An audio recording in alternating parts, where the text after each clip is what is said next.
These are the Miles Standish studios of WORL in Boston, Massachusetts. Well, we're very happy indeed to present the music of Harry James and the orchestra here on stage number 5, and an added treat, of course, is the fact that we're presenting to you at this time America's ace #1 trumpet player, Harry James, in person right beside me. Now, it was just a little over a year ago, Harry, that we had the pleasure of presenting you for the first time to our listeners, and we certainly extend a most cordial welcome to you today. Now, first, Harry, I'd like to ask you how you happened to get started in the band business. Well, that's a pretty long story. It seems that I got started just about the time I was born, a little later, rather. See, my father was a musician, my mother was a singer, so he just sort of brought me up in it. Well, that's mighty interesting. Where were you born, Harry? Well, I was born in Albany, Georgia, but I was raised in Texas, so I usually call Texas my home. Have you been back there recently? Yeah, we just came back. We had a vacation, March 2nd, for 2 weeks, and so I went down to visit with the folks. Boy, that must have been mighty grand to get back there. I bet you felt swell about it. It was keen. Tell me, Harry, how did you happen to leave Benny Goodman and start your own band? I think the folks would like to know about that.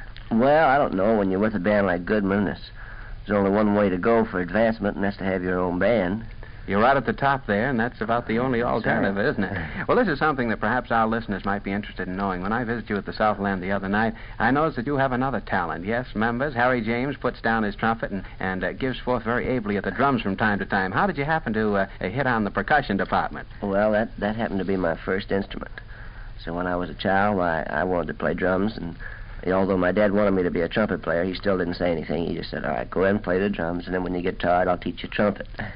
Well, how long did it take you before you really got tired of playing the drums? Oh, I don't know. I started playing trumpet when I was 8 years old.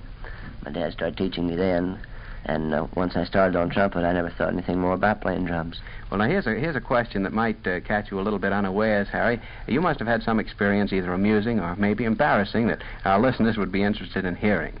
Can you think of anything offhand? Oh, I don't know. Things happen so much and so frequent that it's really hard to state any one particular thing. Yeah, that's true, and it's rather short notice. I should have given you a little more opportunity to think about that one. Have you any particular hobby besides the trumpet and drums? Oh, yeah. Well, my favorite hobby is baseball. It is, huh? Yeah. Do you get to see many games? Quite a few. We're usually playing around in the bigger towns, the larger cities where the teams are, and we always go every time we get a chance. Confidentially, Harry, who do you think is going to cop the pennant in the American League this year? Oh, I don't know. I don't even pay any attention to the American League. Oh, you don't, Brooklyn's my team. Brooklyn?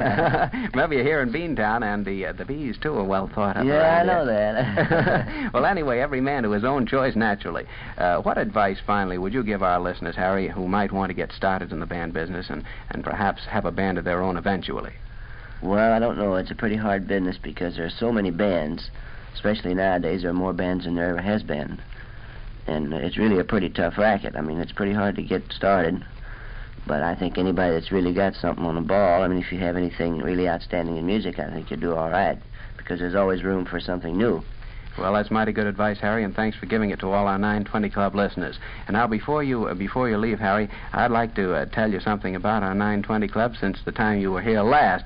Since that time, we've really organized the club. We have membership cards and everything, and I want to present you with a card of the 920 Club as just about our 10,000th member. We've had 10,000 members up to this point, and they're still coming in strong. Oh, that's fine. So we're very happy to make you an honorary charter member of the old 920 Club, and we certainly enjoyed having you here on our 920 Club program today.